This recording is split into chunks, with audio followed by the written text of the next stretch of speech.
It's time for the Savvy Realtor Podcast. I'm Walter Storholt alongside Angie Cole, the owner and broker in charge of A. Cole Realty, serving you throughout the Triangle, teaching you about the ins and outs when it comes to buying or selling a home. On today's show of the Savvy Realtor, we're going to talk about everyone's opinions. When you're buying or selling a home, you're going to hear a lot of different opinions about what you should do.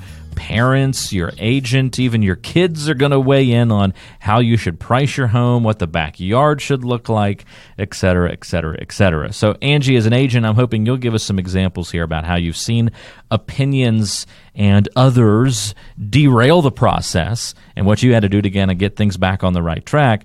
But also, when it has been it's not all negative, when it's been a positive thing to have the buyer or seller get some outside guidance or references and those kinds of things. So to make it easy, we'll break it down into the different people who are providing opinions. And we'll start it off with a fun one for families out there with kids. Kids are probably not going to be shy about sharing their opinion on what they want. Have you seen instances of when kids carried more weight than they should have? And when is it a good idea to listen to what the kids want out of the home versus the people who are paying for it, the parents? So I mean, it's kind of sad, and I don't mean to laugh about it, but I've seen where a mom has pretty much had an emotional breakdown because her kids were upset about moving. And it was it was kind of bothersome that this mom, who, was one of the financial deciders in regards to, making a move and selling their home, was so upset because her children, who under the age of 10, were not wanting to make this move. And I just feel like kids should not be that involved in a transition. You are the parent, you should make the decisions, but we should be able to also spin it to make it exciting for them as well. Tell them about the new things in this new area. In this instance, they were actually moving to be closer to their family. So, hey, you're now going to see your grandparents a lot more. You'll see your cousins, whoever's living there. So what can we do to make this experience more exciting? I know whenever I was moving, my daughter was young, she freaked out. She was little. She was, I think, around 3. Freaked out because she thought with moving, her toys would have to stay behind in our old home. And so once I got to the bottom of why she was upset that we were moving, everything was fine. I explained, oh, no, your toys are coming too, So be careful of letting kids really weigh in on whether it's selling or buying a home.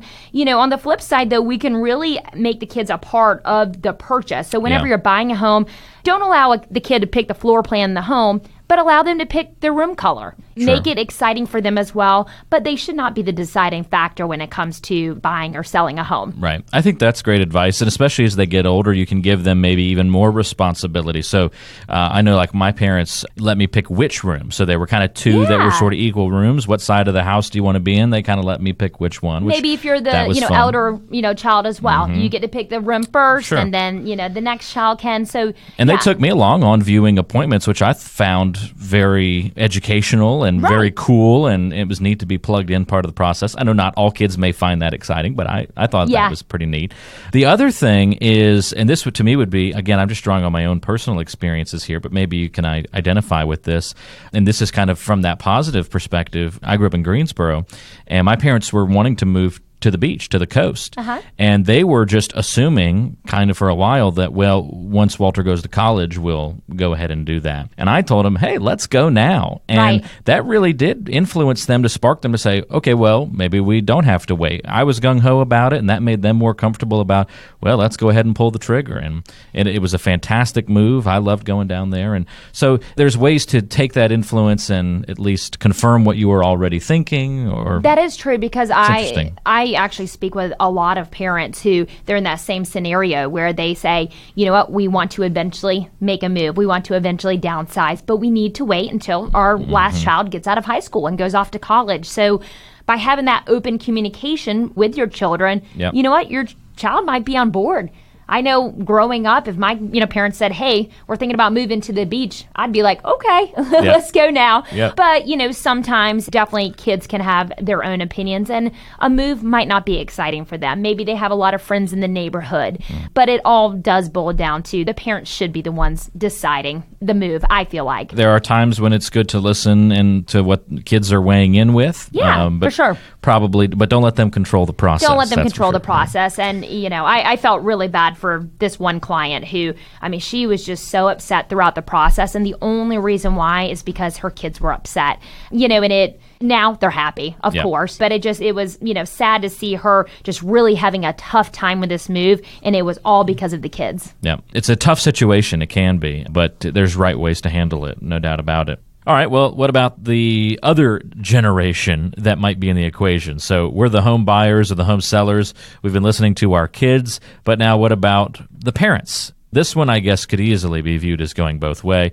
Surely there are times where you're going to rely on advice from your parents, but there are other times I'm sure you've seen where parents maybe get in the way of the transaction coming to fruition. For sure. And I think having the parent involvement is great when it's a first-time buyer. Right. Because most of the time, first-time buyers are absolutely clueless about the process. So by having your parents give some guidance and to help you better understand the process, I think that's great. It's great to just kind of go back and forth, be able to call your mom or your dad and say, hey, I saw this home in this area. What do you think? Or this situation just happened. Should I be concerned? So it's great to have your parents involved because they more than likely have been through this process of buying or selling a home, probably more than once.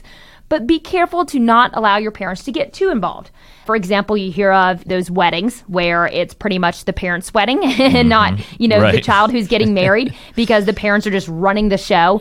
I've seen that same situation with someone buying a home. We've had a sale recently where I was representing the seller and the buyer had been under contract with us for about 3 weeks. All of a sudden, the parents of the buyer came to view the home with the buyer, and then the buyer terminated. The parents decided that, for this, and this reason, you should not buy this home. So, I feel like it's one of those scenarios and situations where you should allow your child to really take the reins. If they are the ones spending the money, they should put on their big boy and big girl pants, and they should be the ones to make the decisions. It's okay to help them and guide them, but don't be the decision maker for them. Yeah, I think that's good advice and guidance in that situation to keep in mind when you're the parents trying to give advice or when you're the son or daughter trying to determine what advice is good to act on and what's not and that kind of thing. My thing that I think about is, parents always want everything to be perfect. Yeah. And when they went through the home buying process on their own, they were probably okay to compromise and meet halfway and those kinds of things. But then when it's the child going through the process, if everything's not perfect, then it's wrong, right? Just like everything else that your child goes through, you don't want it to be that way. You want everything to be just right. And so you have to kind of divorce yourself from that mindset a little bit. I 100% agree with that. I've seen situations where it's made it really tough for our buyer specialist to be the resource, be the one giving guidance because the parents keep stepping in and saying, oh, this isn't normal. This isn't right. Well, you know what?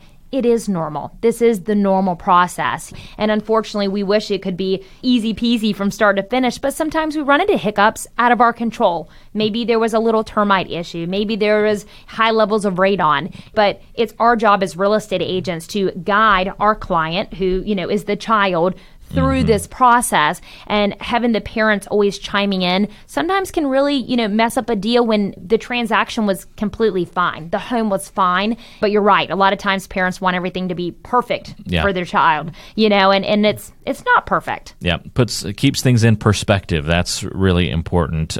Accept all of this advice and these opinions, but then put it in perspective and pass it through your own filter. I think that's helpful. I want to bring up a great example, actually, and it's speaking about you. Oh, okay. You told me how recently you are redoing one of your bathrooms. Yes, correct. And your dad is helping you. Your parents are helping you. And so a situation like that is amazing to have your parents there to give the guidance. Maybe they're more advanced or, they understand the construction process a little bit more when it comes to renovating. So allowing them to step in and help out with that sort of thing, I think is wonderful. But when it came to buying your home, you were the decision maker, right? You and your wife. So it's great to have your parents' input for help on things, like in your case. But if you're the one buying the home, you should be the one who's deciding. Yeah, and we actually did go through a situation similar to kind of what we've been talking about, where there was a foundation crack, and he made it into a huge deal, and went as far as to say, I wouldn't buy the house if I were you. Right. And so it wasn't a big issue. It just that created, obviously, a big hurdle to then,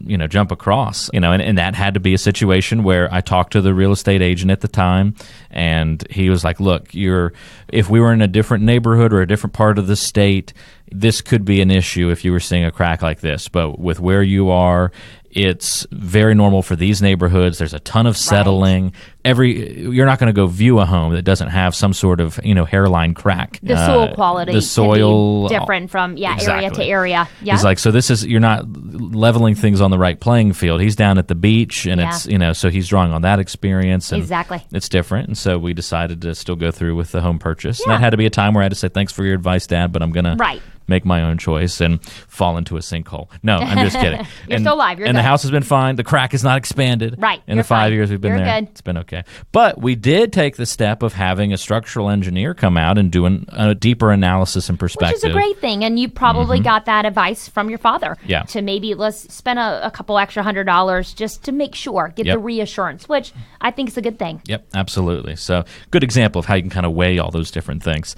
If you need help weighing these types of things and you don't have an agent who's helping you kind of filter through all these different opinions that you're getting, I'll encourage you to reach out to Angie Cole. You can see how she kind of views things, what her perspective is on being able to walk you through any troubles that you might encounter or analyzing all of these different opinions that are being thrown around. Shoot Angie a text or give her a call. 919-538-6477 is the number to get in touch. Again, that's 919-538-6477. You can ask her about buying a home here in the area. Maybe it's a question about selling. That's just a great way to get in touch. You can call her right now at 919-538-6477 or shoot a text, and she'll be able to go back and forth with you about whatever you're thinking about in terms of your housing issue that you're maybe facing. 919-538-6477 is that number to reach Angie Cole, your savvy realtor